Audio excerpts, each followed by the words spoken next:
ഹിമാലയത്തിലേക്ക് ഒരു യാത്ര, അതും ബൈക്കിൽ.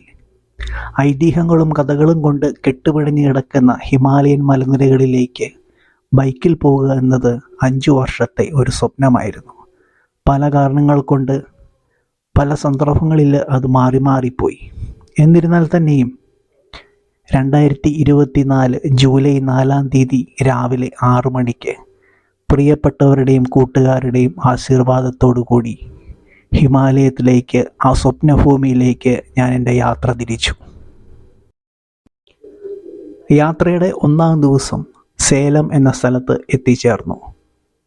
സേലം ബാംഗ്ലൂർ ഹൈവേയിൽ സ്ഥിരമായി താമസിക്കുന്ന ഒരു ഹോട്ടലുണ്ട്, ഹോട്ടൽ അണ്ണാമർ പ്ലാസ.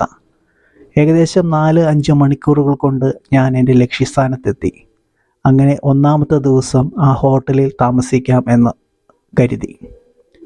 യാത്രയുടെ 2-ാം ദിവസം അതിരാവിലെ തന്നെ എഴുന്നേറ്റ് പ്രഭാതകൃത്യങ്ങളെല്ലാം ചെയ്തതിന് ശേഷം നേരെ വണ്ടി സ്റ്റാർട്ട് ചെയ്തത് ആന്ധ്രാപ്രദേശ് എന്ന സ്ഥലത്തേക്കായിരുന്നു. ആന്ധ്രാപ്രദേശിലേക്ക് സേലത്തു നിന്നും ഏകദേശം 9 മണിക്കൂർ യാത്രയുണ്ടായിരുന്നു.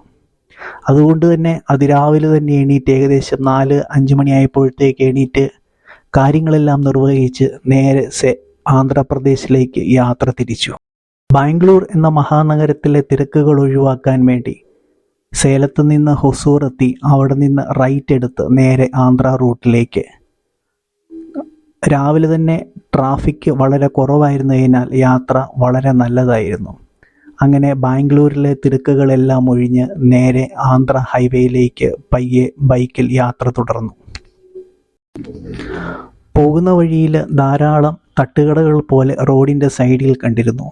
അവിടെ കയറി നല്ല കുറച്ച് പൂരിയും ചമ്മന്തിയും സാമ്പാറും കൂട്ടിയും കഴിച്ചു.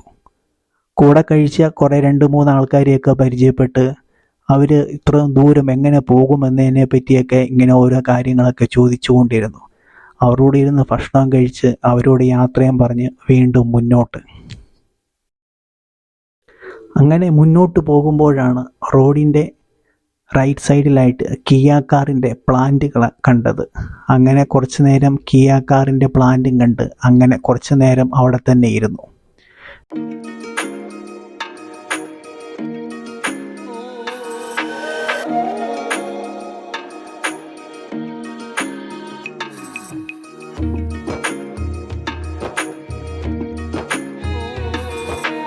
ചൂടിനെ തൃണവൽക്കരിച്ചുകൊണ്ട് മുന്നോട്ട് പോകുന്തോറും ഏറ്റവും നല്ലത് കരിക്കും വെള്ളമായിരുന്നു. കരിക്കും വെള്ളം തപ്പി കുറേ ദൂരം മുന്നോട്ട് പോകേണ്ട വന്നു. അങ്ങനെ തൊട്ടടുത്ത കടയിൽ കയറിയിട്ട് കുറച്ച് കരിക്കും വെള്ളമൊക്കെ കുടിച്ച് ദാഹമൊക്കെ അകറ്റി വീണ്ടും ആന്ധ്രാപ്രദേശിനെ ലക്ഷ്യമാക്കി യാത്ര തുടർന്നുകൊണ്ടിരുന്നു.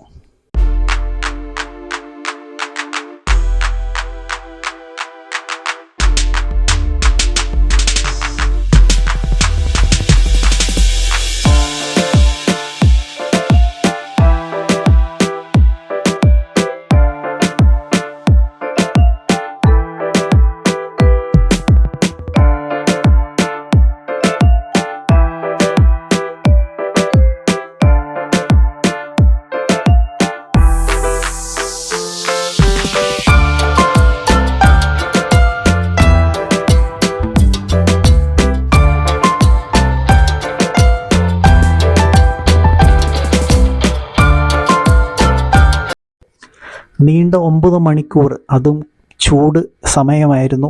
9 മണിക്കൂർ ബൈക്ക് ഓടിച്ചതിന് ശേഷം ആന്ധ്രാപ്രദേശിലെ കർണൂൽ എന്ന സ്ഥലത്ത് എത്തിച്ചേർന്നു.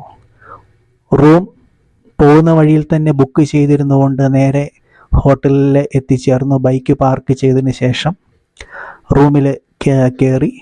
ഏകദേശം 850 രൂപയാണ് ഇവിടുത്തെ ചാർജ് എന്ന് പറയുന്നത്. അങ്ങനെ റൂമിൽ കയറി ഒരു കുളിയൊക്കെ പാസ്സാക്കി പുറത്തേക്ക് ഇറങ്ങി നോക്കിയപ്പോഴാണ് നല്ല ചൂട് പൊറോട്ട കണ്ടത്. അങ്ങനെ 2 ചൂട് പൊറോട്ടയും കഴിച്ച് വെജിറ്റബിൾ കറിയും കൂട്ടി പൊറോട്ടയും കഴിച്ച് നേരെ ഹോട്ടൽ മുറിയിൽ വന്ന് കട്ടിലിലേക്ക് കിടന്നുപോയി.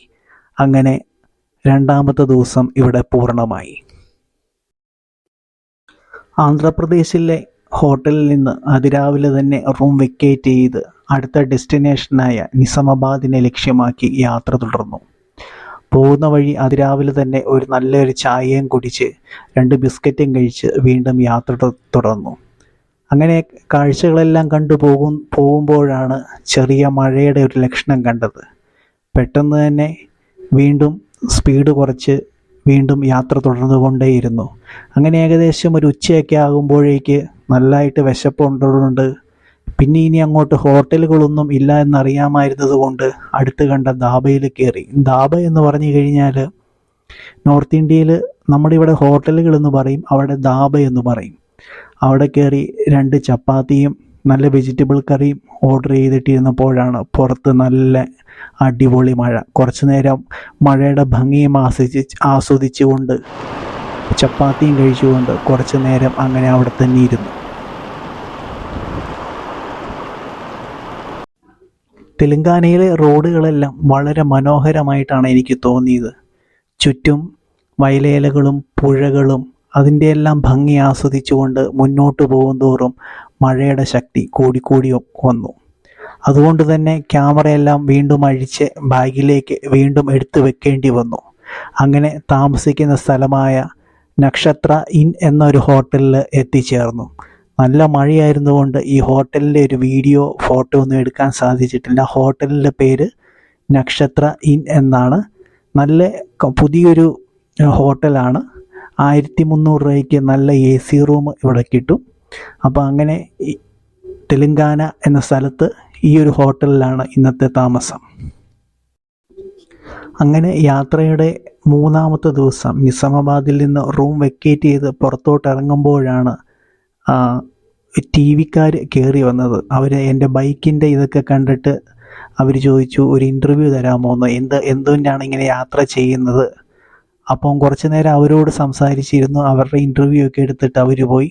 അങ്ങനെ ഞാൻ റൂം വെക്കേറ്റ് ചെയ്തിട്ട് വീണ്ടും തെലങ്കാന എന്ന സംസ്ഥാനത്തിലൂടെ കാഴ്ചകളെല്ലാം കണ്ട് ബൈക്കിൽ യാത്ര മുന്നോട്ട് തുടരുകയാണ്.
തെലങ്കാനയിൽ നിന്നും നേരെ പോയത് ഓറഞ്ചുകളുടെ നഗരമായ നാഗ്പൂർ എന്ന സ്ഥലത്തേക്കായിരുന്നു.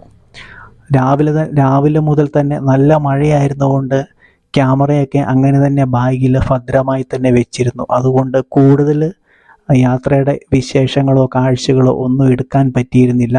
നല്ല മഴയായിരുന്നു. ശരിക്കും നനഞ്ഞു കുളിച്ചുകൊണ്ട് തന്നെയാണ് ഞാൻ നാഗ്പൂർ വരെ എത്തിയത്. അങ്ങനെ സേലത്ത് നിന്ന് തുടങ്ങിയ യാത്ര നാഗ്പൂരിൽ എത്തിച്ചേർന്നു. നമ്മളിപ്പോൾ നാഗ്പൂരിലാണ് കയറി നിൽക്കുന്നത്. അപ്പം ഇവിടെ മഴയായതുകൊണ്ട് ഞാനിവിടെ കയറി നിന്നപ്പം പരിചയപ്പെട്ടവരാണ്. ഓക്കെ, 3 പേര്. അപ്പോൾ ഇമാർ നമ്മുടെ ചാനലൊക്കെ സബ്സ്ക്രൈബ് ചെയ്തിട്ടുണ്ടെന്ന് പറഞ്ഞു. അപ്പോൾ ഇമാരുടെ വീഡിയോയും കൂടെ നമ്മൾ ഈ കൂട്ടത്തിൽ എടുക്കുകയാണ്. അങ്ങനെ നമ്മളിപ്പോൾ നാഗ്പൂർ കയറി. ഇനി ഇവിടുന്ന് ഒരു 30 മിനിറ്റ് കൂടെ ഉള്ളൂ നമ്മൾ താമസിക്കുന്ന ഹോട്ടലിലോട്ട്.